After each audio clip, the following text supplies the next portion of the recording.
Representative from down in Region 3, South Texas area, Adrian Perez, and he is going to be talking to you. If you're looking at your agenda, because directors know your responsibilities and the responsibilities of your district, so we'll carry this discussion a little further.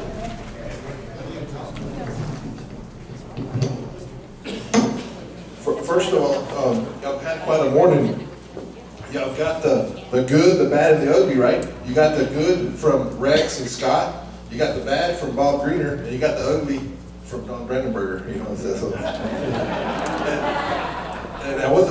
guess you can say his looks too. But how many of y'all are from Area 5 and Don Brandenburger's your field rep? Well, one of these days we'll try to get you a good one. You know, we're still looking. I've been talking to Rex about that, but I know he likes to pick on me since I thought he was first. I always tell him that I go last, right, or after him, so I try to. So anyway, I like to pick on old Brandenburger every chance I get. But today, anyway, we're going to go over, what's your responsibilities as a director. So as a director, SWCBs know your responsibilities. First part is, so you're a member of the local soil and water conservation district. So we're going to talk a little bit about some of what's the requirements or eligibility to be a director or to vote.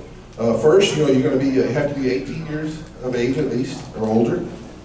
You own agricultural land in the district, and also live in the county or all of that is part of the district. Because some districts, are on county basis lines, but sometimes.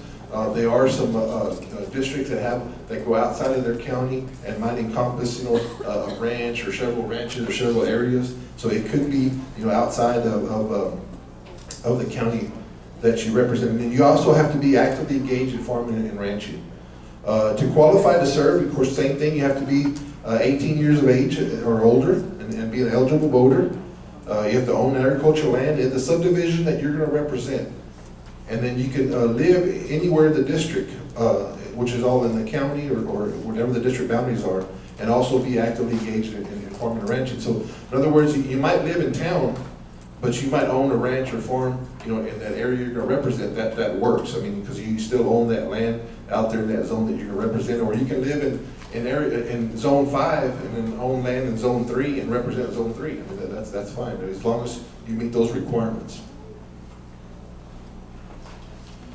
Since most of you assume this position as a district director, either by appointment or you were elected to fill a term, so it's important to understand that that you serve in the local district and what the election process is. So let's talk about the district elections. First of all, in most cases, you start putting this on the agenda in June or at the July board meeting, just depending when your board meeting is in the month of July. If you meet after July 15th, it's probably a good idea to talk about it at the end of June or the June meeting. Because at that, you have to post that by, before July 15th. So the SWCB board will designate a date for the election, a time and a place. And of course, that election is not going to be held till sometime between October 1st and the 15th, but actually September 30th through October the 16th. So at that July or June meeting, you're setting a date, time, and place, between those dates there for your annual election. During the month of August, that's when you're posting, and actually by 2 weeks prior to that, by July 15th, you have to post the notice of candidacy. So all you're doing is saying, hey, I'm going to post the notice that if you meet these requirements and you own land in that zone, you have the whole month of August to come in and sign up. Okay, so it's actually, you're doing that notice and putting it out there. So if only one individual signs up for candidacy for the election, there's no election required, right? I mean, at your September board meeting, that's when you certify that you had one candidate, and so at that time you're going to cancel the election at that September board meeting. So then, and then if in the event that you have 2 or more file for candidacy during the month of August or during that time frame in August, and then you have to set up for the election. And of course, you've already set the date, time, and place, but then you have to go back and probably look at the calendar and count back the days, because you have to have early voting for 2 weeks. So the early voting shall begin on the 17th day before the date of the election and continue through the 4th day before the meeting. So the early voting must include at least one Saturday. So usually in those when you count back from the election day that you set up, you count back the days. I mean, one of those Saturdays, you have to have somebody up there, your district employee, be out at the board meeting or at the office or wherever y'all set the designation that you're going to be taking voting. Of course, it has to be posted, and then between normal business hours, so it could be from 8 to 5 or whatever you post. So that it does cost you a little bit to have an election, especially on that Saturday that you're going to have that voting day. That's kind of goes along kind of with your general elections that we have, except for the day of the meeting. The election is a little different.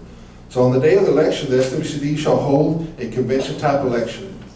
So what I've done, I've been through a couple of elections. Is say for example, we set it up on October the 1st at 10 o'clock. At 10 o'clock, we or the chairman opens up the election and goes through the small. We're just saying that we're here gathered to have an election for zone 3, and this.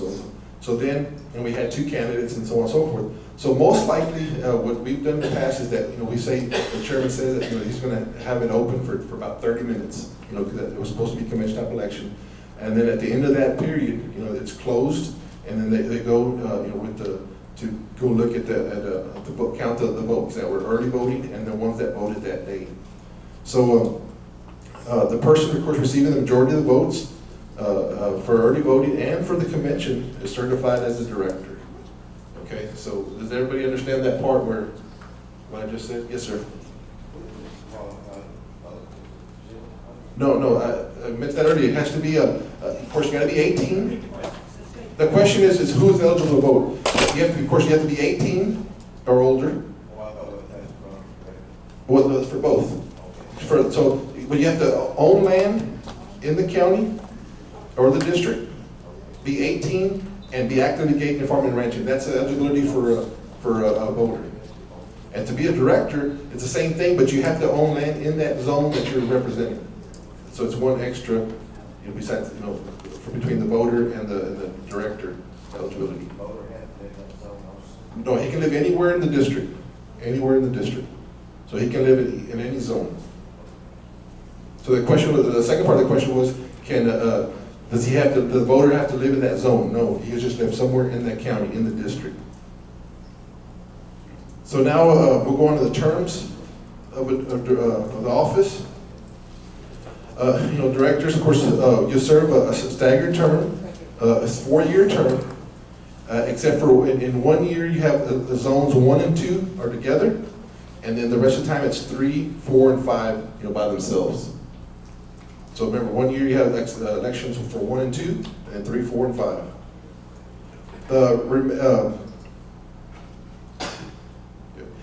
The remaining directors select a person to fill it. In case you have a vacancy, the other 4 directors get together and they can appoint somebody. They have to fill out the appointment papers for the candidate. It's signed, and then it's sent over to the state board headquarters. And then the state board, when they meet, every other month or so, they, make sure that they meet all the requirements, and then that person is approved, and then the oath of office is sent to him, and with the date that he signs that oath of office, that's the day that he becomes a director.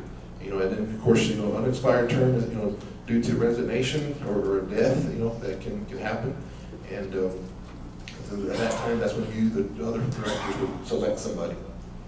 And I kind of mentioned on that where the state board reviews and acts upon the appointment, and then notify the person that they have been sent the paperwork, the oath of office. Once the oath of office is signed, on that day he becomes a director. And of course, that particular form, the oath of office, does have to be notarized by a notary. So what is fiduciary responsibilities?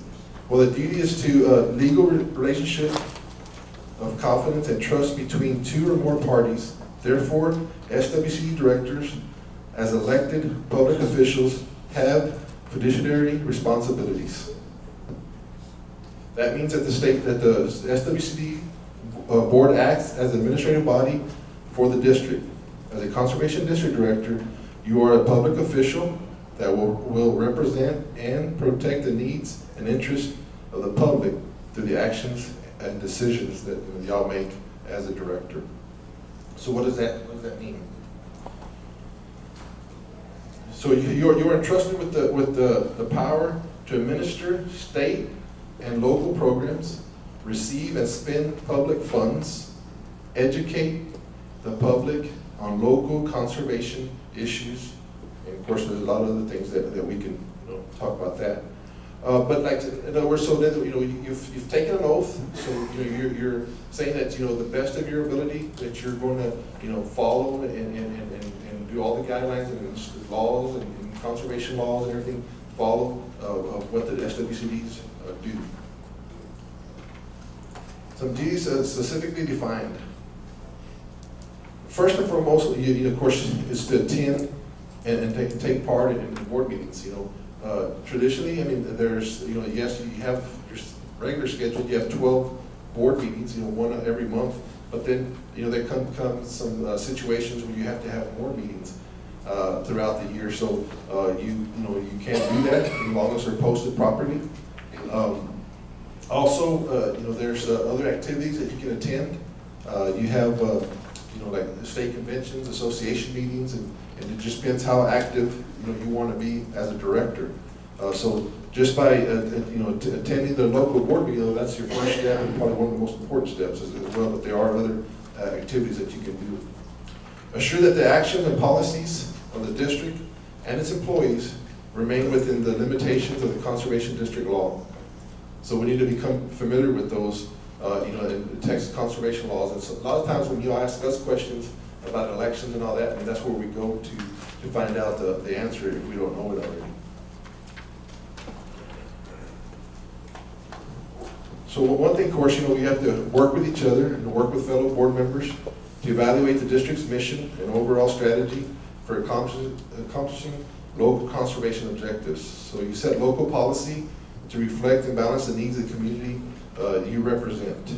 So basically, I always say that we take the available technical and financial support from NRCS and we make it available to our producers, is kind of what I say there. Develop, set, and implement personnel policies for hiring and supervision of district employees, and support the district employees that work with other board members to assure that they function efficiently and responsibly. And I think we're going to talk about this a little bit more, but when you hire a district employee, in most cases, that is your only employee that you have. The guy or the lady that's at the NRCS, they don't work for you; they work with you. So sometimes, we get caught up in saying that, we need to do this, we need to do that. But yes, they're part of our team, they're a partner, but like I said, the only person that you employ would be your, district employee. Sometimes it could be one or it could be several. So you should really know that your district employee or employees do, after they all are important, between the board, the state board, NRCS, and other cooperators. So some districts employ a clerk only. Like I said, they're just a bookkeeper, and they do all help with your financial stuff. And then some districts hire a second individual, or that same individual does several jobs. I mean, she might be the clerk, might be the administrator, but she's also a technician that goes out in the field. He or she goes out in the field and does work there as well. So again, some districts employ a technician who works, with the NRCS employees that goes out in the field. And of course, that's done through our MOU. District technicians work closely in cooperation with NRCS personnel working, with the district. Some districts employees perform both, like I mentioned, technical and clerical, and assist with district stuff. Just keep in mind that these folks are hired by and work for the district. I mentioned that already, where like I said, that's the only person that you hire is a district employee. Some manage your district's resources with funds and property. This means that develop and cooperate with other board members an annual district budget, develop sound business procedures to assure fiscal responsibilities, and pursue funding for the district's programs and initiatives. And of course, this can be done by a whole lot of different ways. Think back when Brandenburg was talking about working with city and county commissioners. I mean, I know we have several counties that are districts out there that do get county funds to help with their operations. I mean, I work with 22 districts, and some of those districts get, of course, zero from their county commissioner, but I have some that get up to $20,000 from their county. So, there's just, you have to create that relationship. So we encourage landowners and cooperators to public entities to become cooperators with the district. And then, of course, we review and approve all conservation agreements. Developing a working relationship with county legislators, state and federal agencies, officials, and organizations that will assist your conservation district. So, like I mentioned, one of them would be, you can go into agreements with other federal agencies, with counties or cities, to get money or funds from them. Like I mentioned earlier about the counties, like I said, we have some that get up to $20,000 to help with their operations there, every year.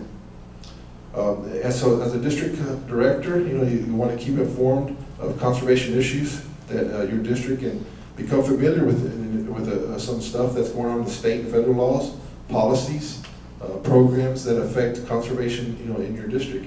And that's when we try to keep you up to date with, on that when we go to your board meetings. But it's also, very important that you can, attend other meetings as well, like association meetings and stuff where, that helps you keep, you informed. So attend area, state, and national, and other conservation meetings on behalf of the district to stay current on conservation issues. Like a lot of the stuff that, we have the state convention that we have in October, that's one way. And then we have our legislative group, the Committee 100, that meets in Austin every other year or so. So those are, and then especially your area associations also, we always try to give a report, at least during the legislative session, of different activities going on that may affect you as a director or as a district or as a farmer or a rancher. One of the jobs of the district is to maintain a good contact with the state board field reps. Like I mentioned earlier, in Area 5, we're still trying to look for somebody to do that. With Brandenburger there, it's kind of hard to have a good relationship with him. But all the rest of them, a bunch of good guys there. A lot of them you've met already. Some of you'll meet later. But that's a fine-looking bunch, except for that third one from the end, Brandenburger.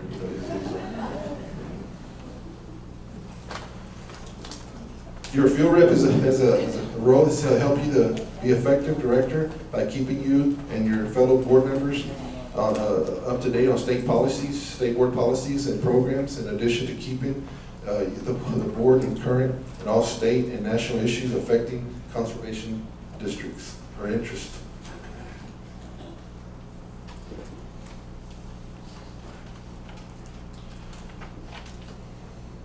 So let's talk about the powers and responsibilities as a director. A conservation district is a governmental subdivision of the state and is a local public body, corporate and politic. Sometimes I always get a phone call and say they're filling out something, for IRS or for a donation. It says, are we a 501c3? No, you're not. You are a legal subdivision of state government. A lot of people get that, thinking that we're a nonprofit organization, and they say we're not. We're a legal subdivision of state government. So sometimes when you're filling out that for a donation or so, you always say put other, and then just put out there, legal subdivision of state government. A conservation district may sue and be sued. You have a seat which falls in the judicial notice, make and execute contracts and other instruments, adopt rules to carry out purposes and powers, and may not levy taxes. I believe in some other states that they do have taxing authority, but in Texas, we do not.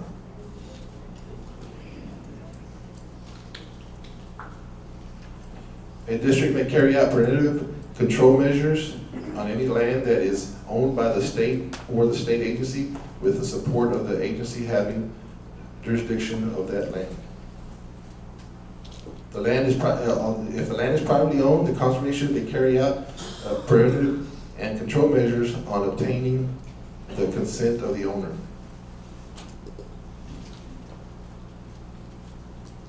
This brings up a point that we talk about cooperative working agreements. The Conservation District's cooperative agreement are three basic components: what the district agrees to do, what the cooperator agrees to do, and what both the SWCD and the cooperator mutually agree to do. And you can have different agreements with either with the landowner, or it could be with other agencies, like extension. Just it depends on what you're working with. Assist landowners providing information and technical assistance to help the person develop a conservation plan to preserve and protect the natural resources that are bound on that land. That's what the SWC district agrees to do. What the land user agrees to do is that you use the land and natural resources within its capabilities and limitations. Develop a conservation plan under the technical guidelines and SWCD's and NRCS standards. Because we all, even though if it's a 503 or a water quality management plan, we always follow the field office tech guide. Any practices that the districts do. Apply conservation plan and maintain the plan.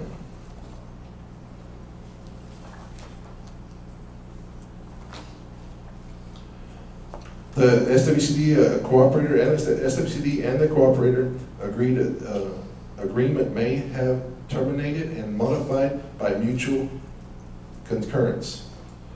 Either party shall be able to liable for damages to the other properties resulting from carrying out the agreement, and damage is caused by the negligence or misconduct. So let's talk about a few of these cooperative working agreements that we have. Cooperative working agreement between NRCS, State Board, and SWCDs. That's probably the most important one that we have, because that's what, that allows the State Board, the district, and the NRCS to work together with one mission. I always say that when you're talking to a new director at a local meeting, I said, you'll see three types of government sitting at the table. You see the state, which would be the field rep, the federal would be the NRCS, and local would be the 5 directors or 3 directors that are there at the meeting.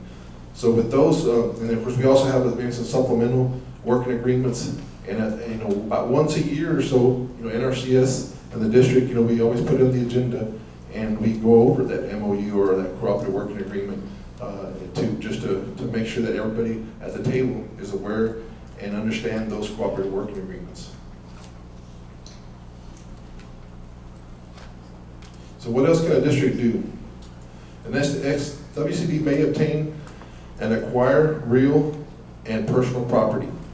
And in this case here, at least in the districts that I work with, I have a situation where we have 3 districts down in the valley.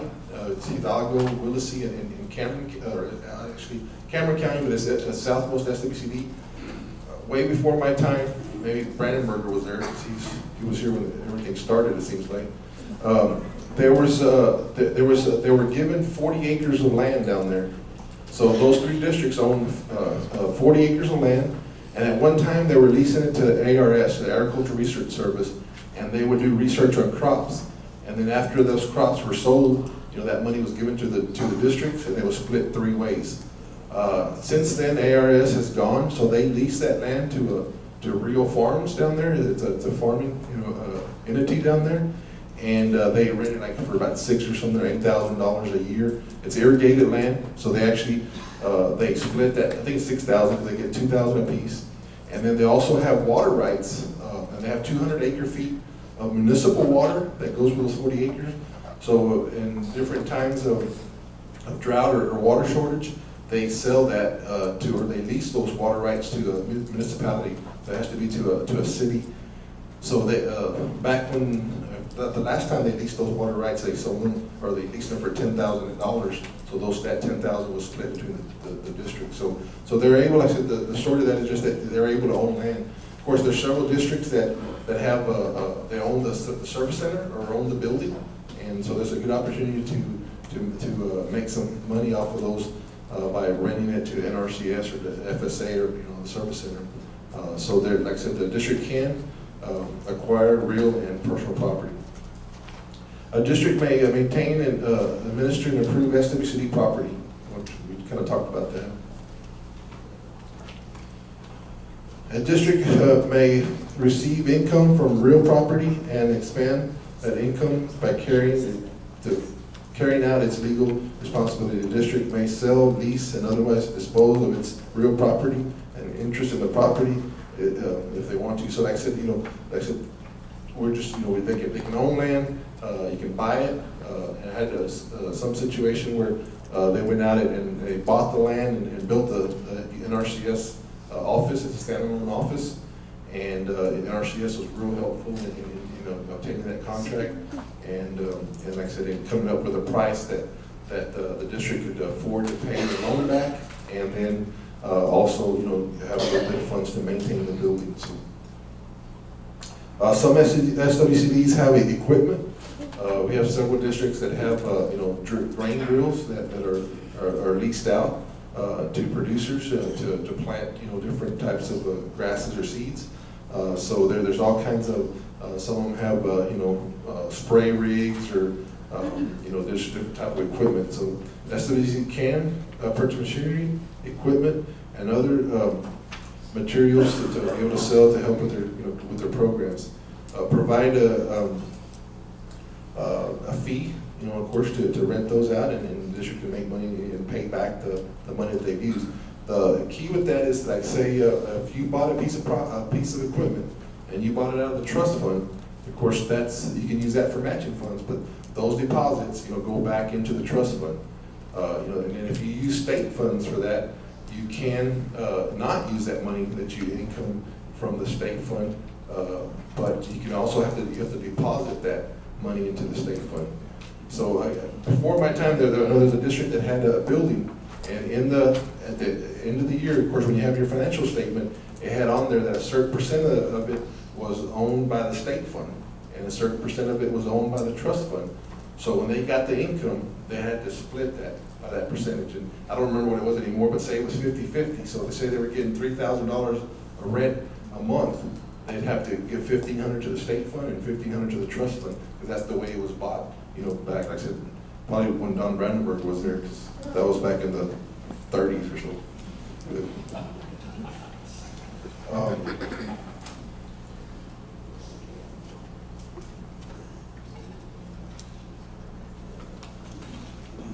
And like I said, there's some.